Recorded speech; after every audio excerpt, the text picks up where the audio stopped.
Hello students, this is Swati, your English educator from Magnet Brains. Welcome back. In this video, we are going to start with the B section of the 6th unit of our English channel book, and it is a very interesting chapter which talks about what is there for us instead of war. Do we need war? Do we want war? No, we do not want it.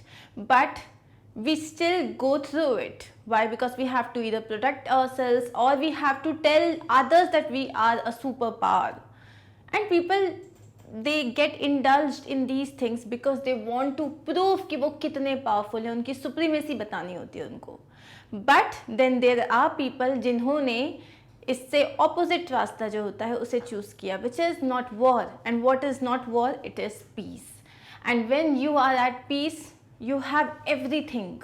Why? क्योंकि अगर आपके अंदर वो एक continuous war चलता रहता है तो हो सकता है आपके पास सब कुछ है लेकिन उसके बाद भी यू आर नेवर सेटिस्फाइड. और अगर आपके अंदर पीस है तो आपके पास जितना है वो बहुत है. Now we are going to start this chapter and this is like we are not given कि किसने लिखा है क्या लिखा है. So we are directly going to start the B part of your 6th unit which is instead of the war drum. तो war drum का मतलब यहाँ पे क्या है कि जब भी अगर आपने देखा होगा महाभारत या आपने कोई भी पुरानी मूवीज देखी होंगी तो जब भी वॉर होने वाला होता है उसके पहले there is a drum beat. एक ड्रम बजता है ये बताने के लिए कि अब वॉर स्टार्ट होने वाला है. तो instead of the war drum what do we have here? Let's start guys. A long time ago, in the 3rd century BCE, a young woman was sailing to a faraway island. तो बहुत time पहले की बात है, somewhere around 3rd century BCE, एक young woman थी जो बहुत दूर कहीं सेल कर रही थी, मतलब वो कहीं दूर जा रही थी. She wore patched robes and had a shaved head. She wore patched robes, मतलब उसने जो कपड़े पहने हुए थे वो पैच थे. मतलब जैसे अगर आपका कपड़ा बहुत पुराना हो जाता है, फट जाता है, तो क्या करते हो आप दूसरा एक कपड़ा कोई भी ऐसे चिंदी लेके जो है उसके ऊपर आप सी देते हो. तो क्या होता है वो चीज़, वो पार्ट जो फटा हुआ होता है वो कवर होता है. तो she was wearing a patched रोब और उसके अलावा उसका जो हेड था वो पूरा शेव था, मतलब उसने पूरे उसके जो है बाल नहीं थे. They were both, her brother was waiting for her on the island. और वो सेल कर रही थी जहाँ पे उसका जो उसकी डेस्टिनेशन थी, जो उसको आइलैंड पे जाना था, वहाँ उसका भाई उसका वेट कर रहा था. They were both on a mission. She wasn't just any young woman. वो दोनों एक मिशन पे थे और वो कोई नॉर्मल जनरल यंग वुमेन नहीं थी. She was the princess of Magadh and a Buddhist monk. वो मगध की प्रिंसेस थी और एक बुद्धिस्ट मॉन्क थी, मतलब जैसे जो प्रीच करते हैं बुद्धिज्म को. Her name was Sanghamitra. She and her twin brother Mahendra had been sent to Sri Lanka by their father Emperor Ashok to help spread Buddhism. उसको और उसके भाई को, मतलब उसका जो ट्विन ब्रदर था महेंद्र, संघमित्रा और महेंद्र को उनके फादर एम्परर अशोक ने, सम्राट अशोक ने श्रीलंका भेजा था कि आप वहाँ पे जाओ और वहाँ पे जाके बुद्धिज्म का प्रचार करो, प्रीच करो उसको. Mahendra had been preaching Buddhism to the people of Sri Lanka before his sister arrived. So वहाँ पे वो ऑलरेडी श्रीलंका में था और उसकी बहन के आने के पहले he was already preaching Buddhism. Sanghamitra began to work with the women of the country and started an order of female monks or nuns. So once she stepped into Sri Lanka, उसने वहाँ की जो females थी उनसे connect किया और उनको जो है बताना स्टार्ट किया अबाउट बुद्धिज्म, उनको प्रीच करना स्टार्ट किया. She also carried a cutting of the Bodhi tree under which Gautam Buddha attained enlightenment.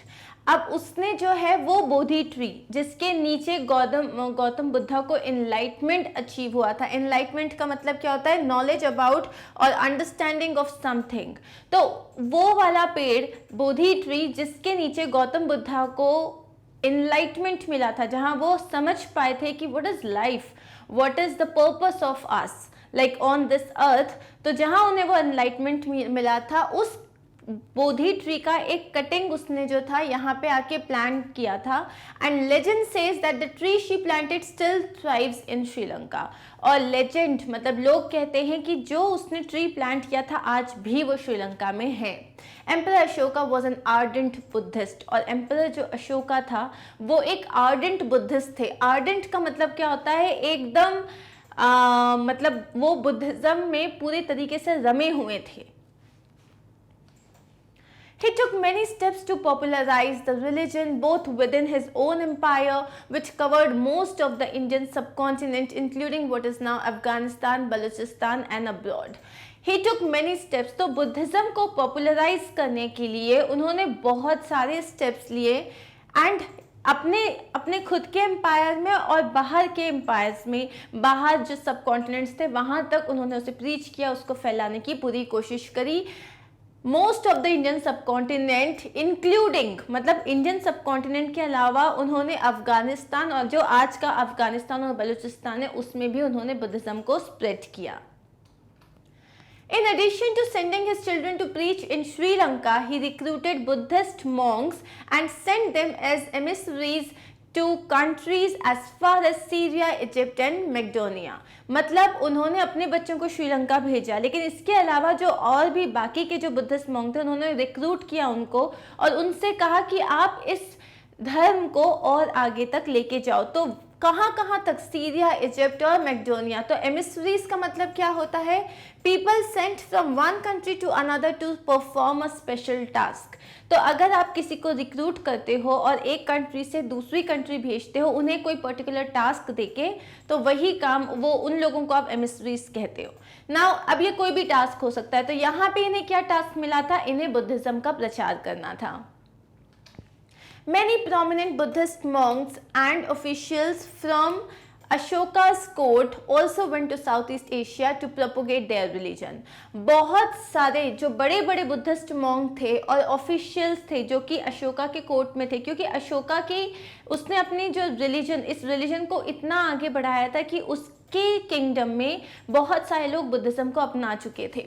सो यहाँ पे क्या बोल रहे हैं वो कि अशोका के कोर्ट से बहुत सारे बुद्धिस्ट मॉन्क और ऑफिशियल जो थे वो साउथ ईस्ट एशिया भी गए इस रिलीजन को प्रोपोगेट करने। Now what is the meaning of propagate? मतलब फैलाने। स्प्रेड एन आइडिया और a belief among many people. Propagate करने का मतलब होता है किसी भी आइडिया या किसी भी विश्वास को लोगों तक फैलाना, उसे प्रोपोगेट करना। Clear? Now He built a number of stupas which are believed to hold the relics of the Buddha. उन्होंने काफ़ी सारे जो है स्तूपास बनाए जहाँ पे ऐसा कहा जाता है कि बुद्ध के relics थे। relics का मतलब क्या होता है? Things that are from a historic time, place or culture. मतलब बुद्ध से रिलेटेड उनकी जितनी भी चीज़ें थी, हिस्टोरिक चीज़ें जो थी वो अलग अलग स्तूपास में रखी गई हैं। The Sanchi stupa built by Ashoka is now a World Heritage Site. तो जो सांची स्तूपा है, ये जो सांची स्तूपा है ये भी अशोक ने बनवाया था और आज की डेट में वो एक वर्ल्ड हेरिटेज साइट है।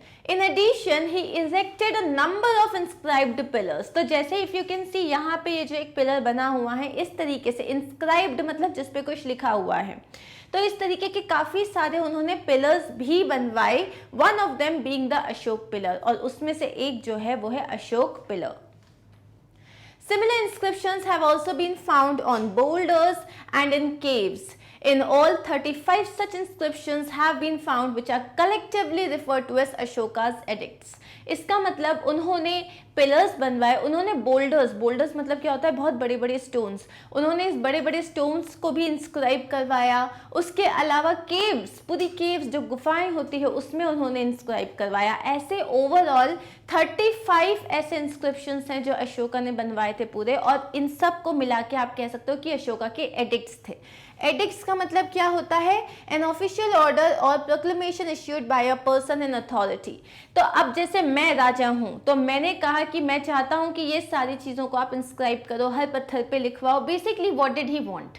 उनका ऑब्जेक्टिव था कि जितने लोग आएंगे, जितने लोग इसे पढ़ेंगे, उतने लोगों को इसके बारे में पता चलेगा, उतना ये जो रिलीजन है वो उसको प्रोपोगेट कर पाएंगे। The inscriptions proclaim Ashoka's belief in the Buddhist principles of Dhamma or non-violence and his intention to win over people by good deeds. तो इसमें जो जितने भी इंस्क्रिप्शंस लिखे हुए थे, इंस्क्रिप्शंस में प्रोक्लेम का मतलब क्या होता है? अनाउंस ऑफिशियली और पब्लिकली. बेसिकली जो इंस्क्रिप्शंस लिखे थे वो कहते क्या थे, वो क्या बताना चाहते थे, वो क्या मैसेज देते थे? अशोका का belief in the Buddhist principles. ना बुद्धिज्म, अशोका बुद्धिज्म को मानते थे, he was an ardent Buddhist. और बुद्धिज्म के प्रिंसिपल में सबसे मेन जो मेजर प्रिंसिपल आता है वो है नॉन वायलेंस, कि आप किसी पे हाथ नहीं उठाओगे, आप किसी को फिजिकली, मेंटली कभी भी किसी भी तरीके से हर्ट नहीं करोगे. तो इसको बोलते हैं नॉन वायलेंस को धम्मा कहते हैं उसमें. तो अशोका का ये जो बिलीफ है ऑफ धम्मा और नॉन वायलेंस, और उनका एक इंटेंशन था कि लोगों पे अगर आपको उन्हें रूल करना है, ठीक है, तो अभी दो तरीके होते हैं. एक, आप उन्हें डराओ धमकाओ और आप उनको अपने अंडर कर लो कि बॉस अगर तुमने बात नहीं सुनी देन तुम्हारा तो काम तमाम. एक और तरीका होता है उनका दिल जीत लो, और इस तरीके से जीतो कि वो खुद आपकी बात सुनते हैं. तो यहाँ पे अशोका ने बोला कि लोगों का दिल आप अपने काम से जीतो, और यही बुद्धिज्म बताता है. They also talk about his social efforts to protect his subjects, both humans and animals. तो इसमें जितने भी उनके इंस्क्रिप्शंस हैं, तो एक तो वो बात करते हैं नॉन वायलेंस के बारे में, एक वो बात करते हैं कि किस तरीके से आप लोगों का दिल जीत सकते हो अच्छे कर्मों से, और एक बात करते हैं कि किस तरीके से आप सोशल एफर्ट्स ले सकते हो ताकि आप अपने प्रजा को, आप अपने पीपल को और एनिमल्स को प्रोटेक्ट कर सकते हो. Emperor Ashoka is referred to as Devanam Piyadasi, beloved of the gods in these edicts. ये जो सारे edicts हैं, जो सारे inscriptions हैं, इसमें हर जगह लिखा है कि अशोक जो थे, सम्राट अशोक, उन्हें लोग बहुत चाहते थे. यहाँ उनके लिए एक नाम दिया गया है देवनम पेदसी, मतलब beloved of gods, भगवान जिसे बहुत ज़्यादा चाहते थे. But Emperor Ashoka was not always called the beloved of the gods. लेकिन उन्हें हमेशा से ये नाम नहीं मिला था. When he was a young prince, Ashoka's nickname was Chand Ashoka. जब वो एक यंग प्रिंस थे तब अशोका का नाम क्या था? चंड अशोका. चंड का मतलब होता है फियर्स, जो कि बहुत ही ज़्यादा टेरराइजिंग होता है, ताकतवर होता है, और जो बहुत ज़्यादा कर्ट होता है, मतलब उसके अंदर दया या उसके अंदर प्यार इस तरीके के भाव नहीं होते. चंड अशोक कहते थे उसको. It was a well deserved nickname, और ऐसे ही नहीं कहते थे उन्हें चंड अशोक, उसका वो डिजर्व करते थे उस नाम को. As a young child Ashok had a skin disease that made him unpleasant to look at. His father Bindusara did not like him very much, so Ashoka decided to prove himself. जब वो छोटे थे तो उनको कोई एक स्किन डिसीज थी जिसकी वजह से वो अच्छे नहीं दिखते थे. वो मतलब लोगों को उनको देख के जो है एक अनप्लेजेंट सी फीलिंग आती थी, जिसकी वजह से उनके फादर उसे कभी भी पसंद नहीं करते थे. उनके फादर का नाम था बिंदुसारा. अशोक हमेशा से अपने फादर की नज़रों में रिस्पेक्ट चाहते थे, लव चाहते थे, केयर चाहते थे, जैसे कि वो अपने बाकी के जो किड्स थे उनको करते थे. उनके बाकी के जो सन थे उनको जिस तरीके से प्यार करते थे, अशोक वही चाहते थे. लेकिन उनकी स्किन के कारण कभी भी उनके फादर ने उन्हें प्यार नहीं किया. तो अशोक ने डिसाइड किया कि मैं अपनी स्किन को बदल नहीं सकता, लेकिन I will prove my self. What did he do? He became a fearless warrior. So now this is became. He became a fearless warrior. Eventually his father began to value him as a soldier and a statesman. तो वो एक fearless warrior बन गए. तो उन्होंने जो थी तलवार उठाई और उन्होंने इतना अच्छा काम किया वहाँ पे. वो फियरलेस थे. तो जब भी वो कहीं किसी बैटल में जाते थे, या वो कोई भी अगर किसी भी का क्वारल हुआ है या कोई प्रॉब्लम हुई है, जब वो वहाँ जाते थे, he used to be fearless. और उनके फादर ने उनकी इस ब्रेवरी को एक्सेप्ट किया, उसको प्रेज किया, and then he began to value him as a soldier and a statesman. Bindusara made Ashoka the governor of a far off province. उन्होंने अशोका को क्या बनाया?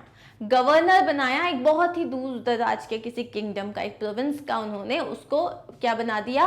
गवर्नर बना दिया. The Prince also lead small Wars in distant parts of the kingdom. और इसने क्या किया? अपने ही किंगडम को बढ़ाने के लिए जो छोटा सा उसको पार्ट दिया था, तो वो वॉर्स करता था. Why? Because he wanted to expand his kingdom. After Bindusara died, Ashoka declared himself to be the new king. However, Ashoka's older brothers wanted the throne for themselves. अब क्या हुआ, जब बिंदुसारा अशोका के फादर की डेथ हो गई तो अशोका ने अपने आप को किंग डिक्लेयर कर दिया. उसने बोला मैं अब राजा बनूंगा. लेकिन उससे बड़े भाई भी थे, उनको चाहिए था राज्य पूरा. They wanted the throne for themselves. This led to a 2-year war of succession. तो इसमें जो है राजगद्दी किसको मिलेगी, इसके लिए 2 साल एक लड़ाई चली. मतलब ये जो सक्सेशन के लिए जो लड़ाई थी, सक्सेशन मतलब कि नेक्स्ट बिंदुसारा से नेक्स्ट किंग कौन बनेगा, इसके लिए 2 साल तक लड़ाई चली. In which Ashoka defeated his brothers and became king Ashoka, जिसमें उन्होंने अपने भाइयों को हरा दिया और क्या बन गए, वो किंग अशोका बन गए. For 8 years after his coronation, Ashoka fought many wars and conquered many territories. तो जब वो राजा बन गए, कोरोनेशन का मतलब होता है जिस दिन उनको राजा की पदी मिलती है, मतलब पद मिलता है, कि जिस दिन उनको ये ताज जो है पहनाया जाता है, उसे कहते हैं कोरोनेशन डे. तो कोरोनेशन के बाद 8 साल तक उन्होंने बहुत सारे बैटल जीते. उन्होंने बहुत सारे जो आसपास के राज्य थे, जो टेरिटरीज थी, उनको अपने अंडर ले लिया. But the ambitious king was still not satisfied. लेकिन वो किंग इतने एम्बिशियस थे, मतलब उनको इतना कुछ चाहिए था, वो सेटिस्फाइड ही नहीं थे. There was one kingdom in the east of India that still refused to submit to him. अभी भी ईस्ट ऑफ इंडिया में एक किंगडम था जिन्होंने मना कर दिया था कि नहीं, हम आपके अंडर नहीं आएंगे. तो उनको फ्रीडम चाहिए थी. They did not want to go under Ashoka, तो उन्होंने मना कर दिया था. This was the kingdom of Kalinga. यही जो किंगडम था इसे कहते हैं Kalinga. Which covered the present day northern Andhra Pradesh, most of Orissa and a portion of Madhya Pradesh. तो अगर आप यहाँ पे देखोगे, ये जो आपका आंध्र प्रदेश है उसका एक पार्ट, और उसके बाद जो है यहाँ पे उड़ीसा का एक पार्ट. तो यहीं पे उड़ीसा का पार्ट और थोड़ा सा मध्य प्रदेश का part. So this is Kalinga. इसको कलिंग कहते थे. Emperor Ashoka was determined to make Kalinga part of his kingdom. अब उनकी जिद थी, उनको चाहिए था कि कलिंगा को वो अपना पार्ट बना लें. So the king started a war against the neighboring kingdom, leading the war efforts himself. तो किंग ने क्या किया, उन्होंने वॉर डिक्लेयर कर दिया. उन्होंने बोला कि नहीं, आप लोगों को मेरे अंडर में आना ही पड़ेगा. I want Kalinga to be a part of Samrat Ashok's kingdom. And then he declared a war. The Kalinga war was bloody and horrific. The people of Kalinga fought bravely, but they were overpowered by Ashoka's large army. तो अब ये जो पूरा जो कलिंग का war था, क्योंकि they did not want to give up, तो वो लोग बहुत bravely लड़े. It was horrific, it was bloody. सिर्फ खून थी, तबाही थी. And Kalinga was plundered and destroyed. तो पूरे जो कलिंग को, प्लंडर्ड का मतलब क्या होता है, उसको लूट लिया गया. हर चीज़, हर घर में उनकी जो फीमेल्स थी, हर किसी को लूट लिया गया. एंड डिस्ट्रॉयड, पूरे कलिंग को उन्होंने डिस्ट्रॉय कर दिया. The addicts that survive say that as many as 1 lakh people were killed in the war. और आज भी हमारे पास जो थोड़े बहुत प्रूफ हैं, उससे सिर्फ ये समझ में आता है कि उस वक्त उस वॉर में 1 लाख से ज़्यादा लोग मरे थे, which is a huge number. When the war finally ended, अब जब पूरा जो वॉर था वो जब पूरा ख़त्म हो गया, Ashoka looked around him and saw hundreds of corpses on the battlefield. तो अब आप इमेजिन करो कि पूरा जो बैटलफील्ड है, युद्ध का मैदान है, उसमें बीच में अशोक खड़े हैं. वो जीत चुके हैं, कलिंग जो है वो हार चुका है, और अब वो कलिंग जो किंगडम है वो अशोका के अंडर आ चुका है. वो बीच में खड़े हैं, लेकिन उनके आसपास सिर्फ और सिर्फ कॉर्प्सेस, मतलब डेड बॉडीज थी. हजारों डेड बॉडीज उनके आसपास थी. Instead of feeling happy about expanding his empire further, he found himself feeling sad about the loss of life and property. उनने अपने चारों तरफ देखा. उन्होंने किसके ऊपर विजय प्राप्त की थी, मतलब उन्होंने एक किंगडम को अपने अंदर ले लिया, एक पूरा जो उनका एक टेरिटरी थी, अपने किंगडम को और एक्सपैंड कर लिया. उनको तो बहुत खुशी होनी चाहिए थी, लेकिन उनके अंडर अब था कौन, सिर्फ और सिर्फ डेड बॉडीज थी. पूरी प्रॉपर्टी डिस्ट्रॉय हो चुकी थी, हर चीज़ को लूट लिया गया था, तो उनके पास कुछ बचा नहीं था. So instead of being happy, he became sad. Why? Because now he could see the loss of lives and property. He swore to never wage another war again, and that moment changed his heart. और उन्होंने swear किया, मतलब उन्होंने प्रतिज्ञा की कि वो आज के बाद कभी भी कोई वॉर स्टार्ट नहीं करेंगे. This realization led to Ashoka's conversion to Buddhism and he made it the state religion.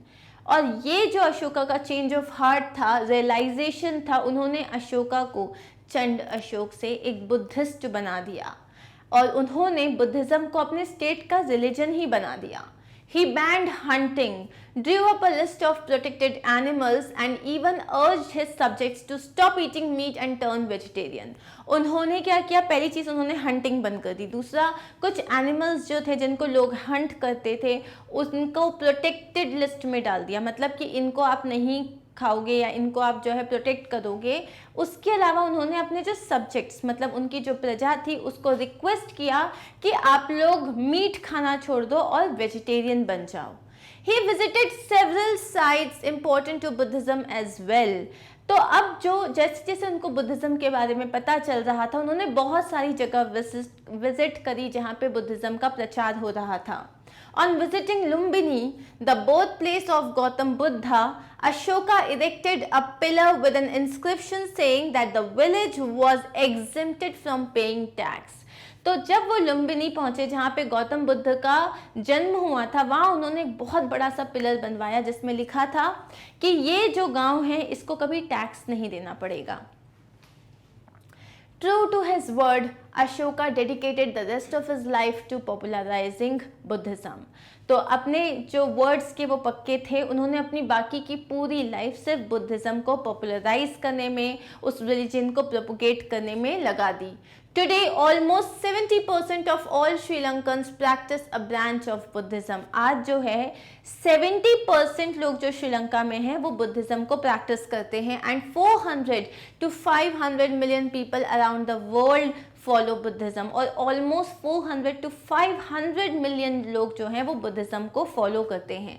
A living proof of Emperor Ashoka's change of heart, which is nothing but a living proof of सम्राट Ashok change of heart, कि उनका जैसे ही दिल बदला, उनको जैसे ही reality समझ में आई कि वॉर में कुछ नहीं है, it's the peace which is important. War तो सिर्फ चीज़ों को डिस्ट्रॉय करता है, लोग ख़त्म हो जाते हैं, प्रॉपर्टी ख़त्म हो जाती है, लेकिन सेटिस्फेक्शन नहीं मिलता. The real satisfaction is within you, with the peace that is there inside your heart. और जैसे ही उनको ये चीज़ पता चली, उन्होंने बुद्धिज़्म को अपनाया, बुद्धिज़्म को प्रोपोगेट किया और आज उनके चेंज ऑफ हार्ट का नतीजा है कि 400 to 500 million people are following Buddhism, which means that they believe in non-violence, they believe in truth, they believe in all the good things in the world. Okay? Now guys, let's see the summary of this chapter. The story instead of the war drum revolves around the life of emperor Ashoka. मतलब ये जो पूरी story है instead of the war drum, ये अशोका की life के इर्द गिर्द घूमती है. Ashoka was an ambitious king who succeeded his father Bindusara. Ashoka एक बहुत एम्बिशियस किंग थे जो अपने बिंदुसारा, अपने जो फादर बिंदुसारा थे, उसके बाद वो किंग बने आफ्टर डिफीटिंग हिज ब्रदर्स, अपने भाइयों को हराने के बाद. He was a fierce warrior, conquered many territories, but his hunger for power was not satisfied. वो एक बहुत ही fierce conqueror थे, मतलब वो एक fierce warrior थे, तो मतलब वो बहुत ही ताकतवर थे और बहुत पावरफुल थे और उन्होंने बहुत सारे आसपास की टेरिटरीज को कॉन्कर कर लिया था, लेकिन उनकी भूख नहीं मिटी थी, उनका सेटिस्फैक्शन लेवल नहीं आया था. After the bloody and horrific Kalinga war, instead of feeling powerful, he felt sad about loss of life and property and swore to never wage another war again. So इसीलिए उन्होंने कलिंग पे जो है युद्ध किया उसके साथ. But after the bloody and horrific war, he did not feel good about it. Instead, he felt bad once he looked at the loss of life and property, और उन्होंने डिसाइड किया कि आज के बाद वो कभी कोई युद्ध नहीं करेंगे. He followed Buddhism and became an ardent Buddhist. उन्होंने बुद्धिज्म को फॉलो किया और एक ardent Buddhist बन गए. His children also propagated the religion and spread the message of peace and harmony everywhere. उनके बच्चों ने भी जो बुद्धिज्म रिलीजन है उसको प्रोपोगेट किया और हर जगह पीस और हार्मनी का मैसेज स्प्रेड किया. That's it. So here we are done with the summary as well. Now in our next video we are going to start with the question answers and the grammar solutions of this chapter. So stay tuned, stay with me, take care of yourselves. Do not forget to like, share and subscribe. Bye bye.